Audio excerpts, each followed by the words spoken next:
Hello? Can you see me? I'm here. Behind you, look! Don't you run away! Please stay.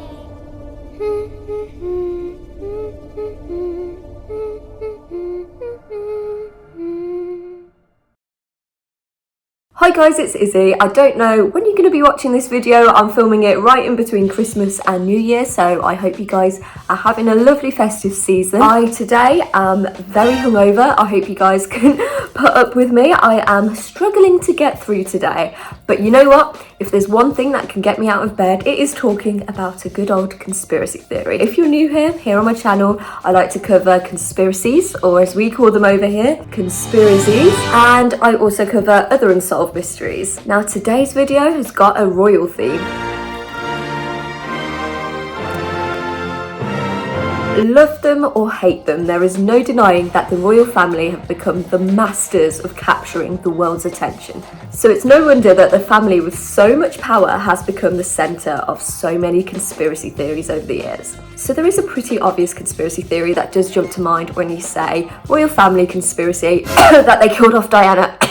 Now there's a lot to go into in that one, so I won't be covering it in this one. It does deserve a video of its own right. So if you do have a particular opinion on that one, do make sure you hit the subscribe button so you can be notified as soon as I inevitably upload that one. But in the meantime, let's cover my top 4 shocking royal family conspiracies.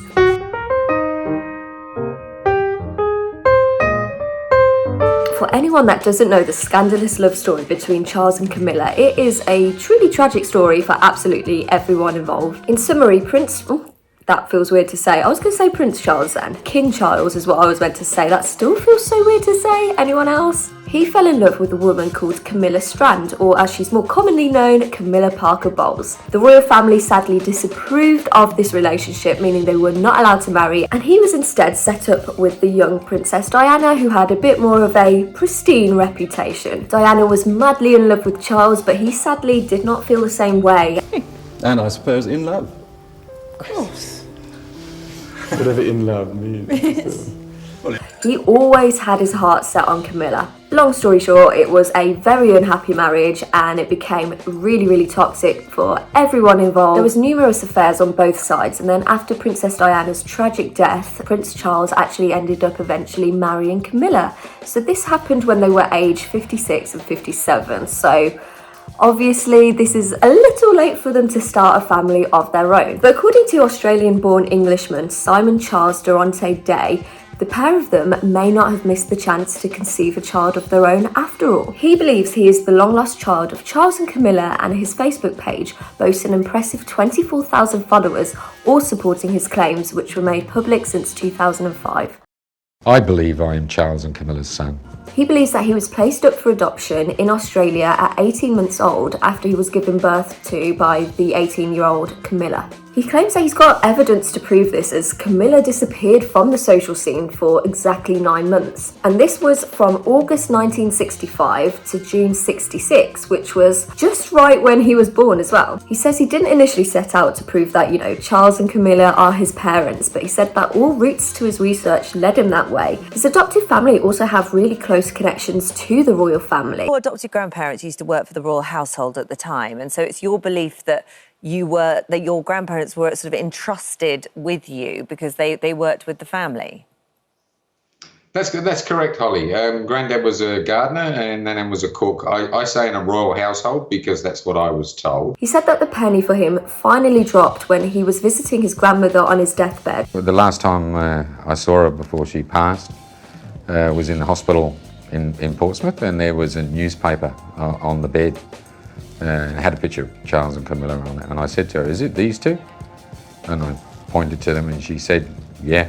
He also claims that there's a lot of physical similarities between his family and the royal family. Let's just for a moment take a look at his daughter next to Princess Charlotte, and his other daughter next to the late Queen Elizabeth. And he also says he can see himself a lot of similarities between Tom Parker Bowles, who would be his biological half-brother on his mother's side. And Philip Schofield does call him out. He is quite dismissive of the claims of the similarities. You can imagine it's a stretch. when someone says dad and you turn around and see that. Well, it's a stretch. And we got the Prince Charles one as as well. You know, if you pose enough people in similar positions, it's not hard to pick out similarities between people. But when I look at my close relatives myself as well, there's some close relatives that I have that I don't look that similar to. But there is also something I do want to mention, and this is where things start to get a little weird. So if you were following along and you think everything seems credible so far, things take a little turn. So he does claim that from a very young age, he was forced by the royal family to undergo reconstructive surgery so that no one would spot that he was, a descendant of the royal family. So according to his claims, he had some of his teeth removed and even surgery or laser treatment or something on his eyes, he's not quite sure, to change them from blue to brown. I can remember quite clearly the pain. I had to walk around for 3 months in the shadow.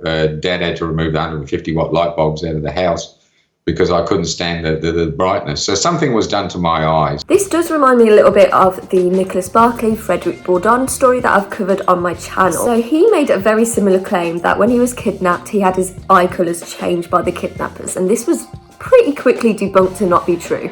Just because this sort of technology isn't really known to exist, it seems very extreme to be able to change an eye colour. I don't doubt that he may have had surgery on his eyes, but maybe it wasn't to change his eye colour. It's not uncommon to be born with blue eyes and then to grow up and have darker eyes. And also, why would the royal family go to this extent to avoid people recognising him? I mean, so many people in the world have blue eyes. It's not like you'd immediately look at someone with blue eyes and be like, oh, you must be related to Charles and Camilla in some way. Do you know what I mean? So Simon is desperately trying to get answers from the royal family. He says it's really devastating to see how Charles has named William the Prince of Wales, but has supposedly forgotten completely about his eldest child, if this is true. There is a court case going on about this currently, and he is requesting DNA samples from the royal family. I do wish him, all the best in his search, because I can't even imagine what it's like to not have these answers about where you come from. But for me, I don't think it's very likely that this is gonna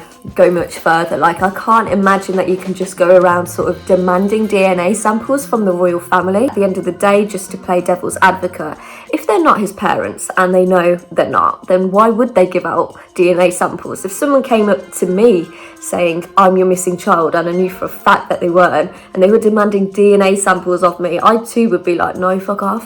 But what do you think? Do you think that this is some sort of royal scandal, some sort of royal cover-up? Or do you think that Simon is just clutching at straws for the truth? Either way, I do hope he's able to find some sort of definitive answer and get that closure that he obviously needs and at the end of the day deserves.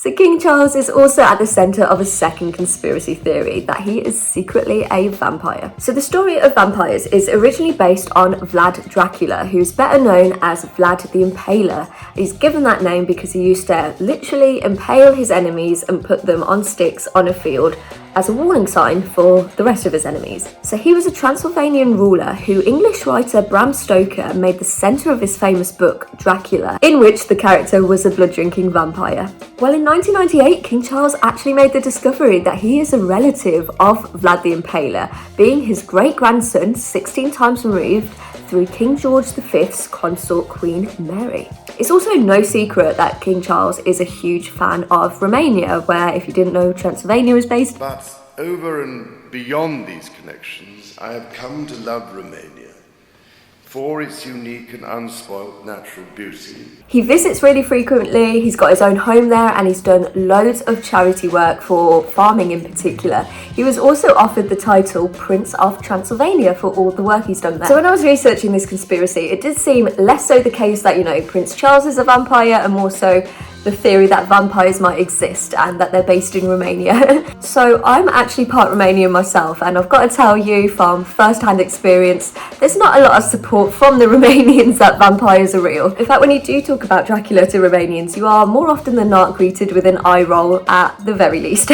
It's also important to note that Bram Stoker never once visited Eastern Europe at all. So, the research that he did doesn't have the most amount of credibility to support the claims in his stories.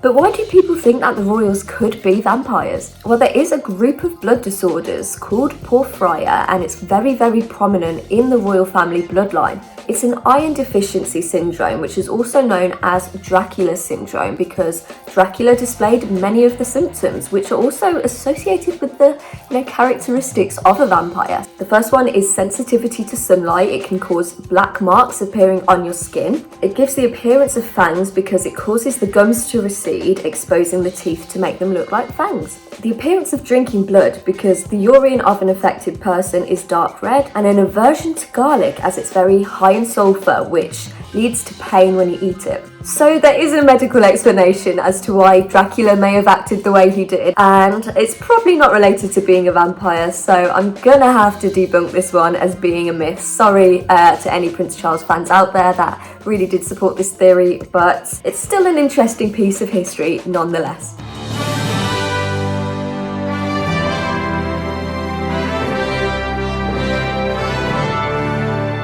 The last conspiracy wasn't even the last time that Bram Stoker stirred the pot when it came to royal family conspiracy theories. When he was writing his book, Famous Imposters, he was staying in a village called Bisley when he came across a very strange May Day tradition which was unique to the town of Bisley. So typically on this May Day tradition, a village would pick out a May Queen to go and celebrate, but in Bisley Village in the Cotswolds, they actually picked out a little boy and dressed him up in traditional Elizabethan clothing. So he started to dig a little bit deeper as to what is going on here. Why is this a tradition in Bisley? So the story goes that in 1542, Princess Elizabeth I, who was just 9 years old at the time, was taken from London to Bisley Village to escape the plague that was going on at the time. According to this tale, the young princess unfortunately passed away when she was in Bisley Village, and her guardians basically shat themselves. They were really worried that King Henry VIII, who was the father of Princess Elizabeth, was gonna kick off that she died under their care and that they'd be done for treason, which was punishable by execution. So they didn't want to be responsible for losing the heir to the throne, so they did their best to try and find a replacement Princess Elizabeth. So they scoured the village for any lookalikes and they couldn't find any girls, but they did find a young 9-year-old redhead boy which could pass as the Queen Elizabeth. So they supposedly tried their luck with this boy because King Henry VIII didn't really speak to Princess Elizabeth. He wasn't that involved as a father, so they were just trying to get this little 9-year-old boy to pass as the young princess, and he supposedly took him back to London where he eventually ended up ruling England. Queen Elizabeth did present herself as quite masculine, which added fuel to the fire towards this speculation. She was giving speeches in which she was saying that even though she may have the body of a woman, she has the heart and the brain of a man. She was also known as the Virgin Queen because she completely refused to get married, instead dedicating herself to serving her country. Slay Queen, we do love a woman that lets no man come in between her and her career goals. So does this theory hold up? Well, in my opinion, I think the Queen was just reinventing gender roles. I think just because the Queen was, a tough ruler, I don't think that necessarily makes her a bloke. There was also records that showed that she did menstruate, and there was also a lot of speculation as to how much of a virgin she actually was, if you know what I mean. Even though she never officially married, she was very flirtatious to her men friends. Oh, go Queen. So what do you think to this theory? So to me, I think it's just that she went against traditional gender stereotypes when it came to how she lived her life, but you know what, there's a lot of people that actually do believe in this theory.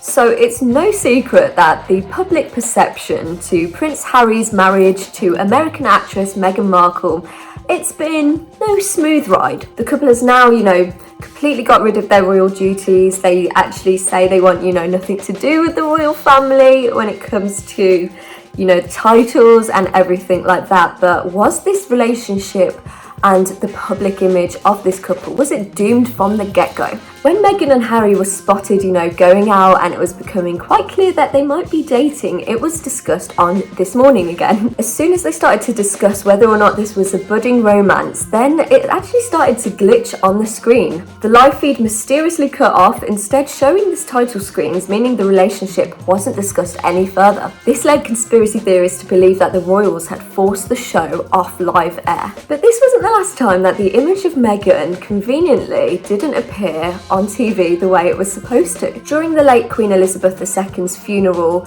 Harry and Meghan travelled from the US to come and show their respects. But many people realised that during the television streaming of the funeral that there was candles conveniently placed right in front of the cameras to block the exact seat that Meghan was placed in. So this actually gathered quite a lot of traction on Twitter. I don't want to be a conspiracy theorist, but that candle is totally blocking the view of Meghan, said Twitter user General Bowles. Hiding Meghan Markle behind a massive candle was a genius call, says Johnny Wilson. Nicole said, I think the spot was chosen to make H&M incredibly difficult to see.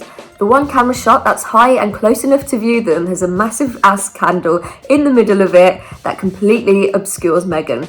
No way that wasn't deliberate. What do you guys think? Do you think all the TV exposés they've made about the royal family was really the nail in the coffin? Would it just cause an uproar if they were to even show them on TV nowadays? Or are these all just convenient coincidences? So there you are, those are my top 4 royal family conspiracy theories, other than, you know, like I said earlier, the Princess Diana one. I do have a lot to say on that matter, so if you're keen to stick around for that, then, you know, do stick around. I would appreciate that a lot. And is there any other royal family conspiracy theories you've heard that I've perhaps not mentioned in this video? Do let me know in the comment if that is the case, or if there's any other conspiracies that you want me to cover on this channel. In the meantime, I hope you guys have a wonderful start to 2023. How weird does that sound? Anyway, yeah, thank you so much for watching, and I will see you guys very shortly. Bye.